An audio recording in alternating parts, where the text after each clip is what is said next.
এ যেন এক নিস্তব্ধ ধ্বংসস্তূপ। জামালপুরের দেওয়ানগঞ্জ উপজেলার চরকলাকান্দা গ্রামটি আজ অস্তিত্ব সংকটে।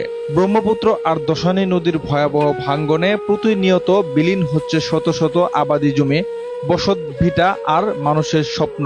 দেখার কেউ নেই বলেছেন এলাকাবাসী। নেই কোনো টেকসই বাঁধ, নেই নদী তীর রক্ষা প্রকল্পের কাজ, আর এভাবেই নদীর পেটে গিলে নিচ্ছে একের পর এক ঘরবাড়ি। এই নদীটা ভাঙতেছে, যদি সরকারে কিছু না করে তাহলে আগর 8-9 হাজার মানুষের থাকতে খুব জুলুম বাঁচতেছে। এই এলাকার মানুষের পারাপারের একমাত্র ভরসা হচ্ছে নৌকা। নেই কোনো সেতু, নেই কোনো সড়ক যোগাযোগ ব্যবস্থা। একটু অসুস্থ হলেই বিপদ।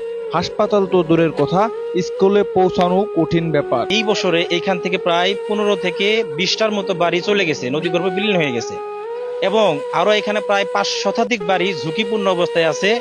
দৈনিক এই বাড়িগুলি ভেঙে যাচ্ছে, এবং তার সাথে আমাদের যে ফসলি জমি আছে সেই ফসলি জমিগুলো ক্ষতিগ্রস্ত হচ্ছে, এবং এগুলা কয়েক একর জমি ভেঙে গেছে অলরেডি, এবং আরো প্রায় 2 শতাধিক একর জমি নদীগর্ভে বিলীন হওয়ার আশঙ্কা রয়েছে।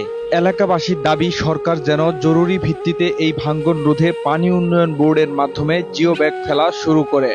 না হলে খুব শীঘ্রই পুরো চর কলাকান্দা নামের এই জনপদ মানচিত্র থেকে হারিয়ে যাবে। আমাদের গ্রামে অনেক বসত বাড়ি এবং ফসলীয় জমি যা আমাদের নদীর গর্ভে বিলীন হয়ে যাচ্ছে। এর সরকারের দূরত্ব পদক্ষেপ যদি না নেওয়া হয় তাহলে হয়তোবা আমাদের গ্রাম থেকে শুরু করে পাশের গ্রাম হয়তোবা 10 থেকে 12 হাজার লোক এই নদীর গর্ভে বিলীন হয়ে যাবে বসত বাড়ি। যেভাবে ভাঙতে আছে থাকার আঙ্গর খুব সমস্যা হয়ে গেছে গা।